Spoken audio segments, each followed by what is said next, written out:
Hey guys, in this video we're going to be checking out the Tiny 8X from LDARC, and this is a tiny whip style brushed micro, but actually not so tiny. It's actually pretty large. It's 85 millimeters motor to motor, and the props are pretty big as well. They're 48 millimeter props.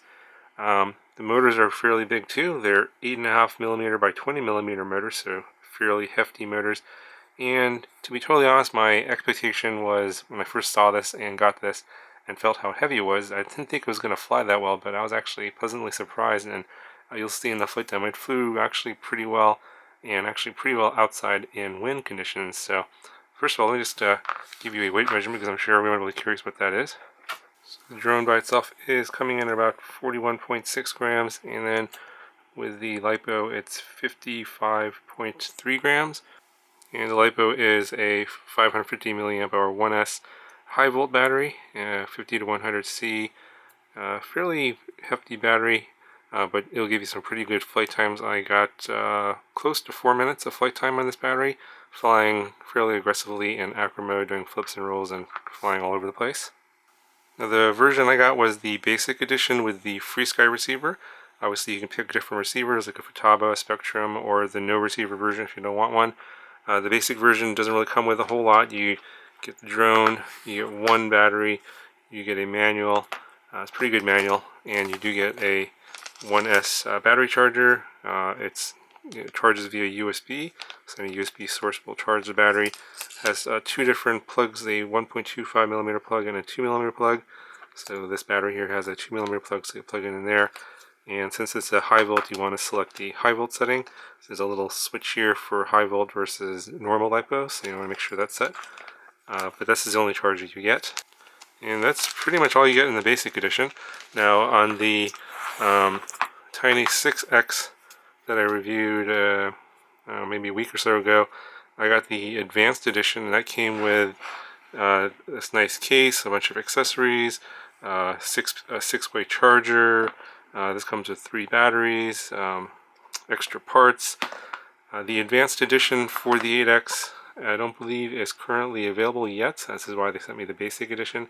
But I'm pretty sure that the advanced edition for the 8X will probably be pretty similar, but I think it'll come in a bigger case because the 8X won't fit into the 6X case. It's too small for the 8X. But you'll probably get all the same stuff, 3 batteries, extra canopies, or 6-way charger, etc., and also a nice case.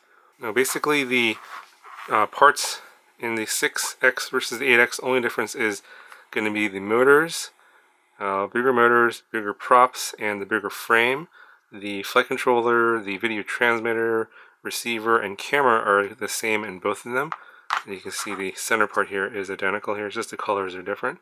And then this one happens to be the FreeSky version, and the X6X here was the FlySky version. So other than that, they're basically the same electronics, just the different motors and different frame size. It gives you the 6X, 7X, or 8X size. Now I haven't actually flown the 7X yet. This is the size in between these two, because I wanted to kind of go from the small size to the other extreme to the big size and kind of see what the difference would be, and then maybe go and see if the 7X, the middle size, is going to be sort of in the middle, which is kind of what I'm expecting, because you're going from a 65 millimeter, the 7X is a 75 millimeter, and the 8X is an 85 millimeter, so you get little incremental steps in size and performance. But honestly, the difference in performance between the 6X with the 7 millimeter motors and the 8X with the 8.5 millimeter motors is pretty noticeable. You can definitely check out that video on the 6X.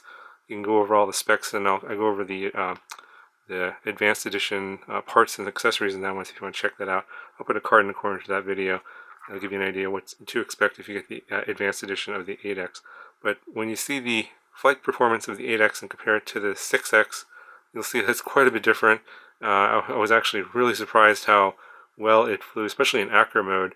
It really didn't feel like I was flying a brushed micro. It felt a little bit more like a brushless, but there was still, it still gets kicked around by some extreme winds if you get a little bit higher up. And I think one of those days I was flying was about a 15-mile-an-hour wind, a little bit above the ground, and it did get pushed around in that kind of wind. But in light breezes, the 8X will be just fine. Anyway, I'll have a video on the 7X, which is the one in between these two, a little bit later. I just wanted sort of fly this one first and get a feel for this, and then I'll fly the 7X, and then I'll give you guys a full rundown on all three of them and give you my thoughts on which one you should get between the three after I fly the 7X. But I'll go ahead, at this time, I'll go ahead and I'll show you the flight footage for the 8X. Yeah, let me know what you guys think in the comments below. If you think that the 8X flies a lot better than the 6X, or if you think it doesn't. Really interested in seeing and curious what you guys think based on the video footage. So go ahead and roll some video footage for you. If you have any questions, let me know in the comment section below, and I'll talk to you guys in the next video.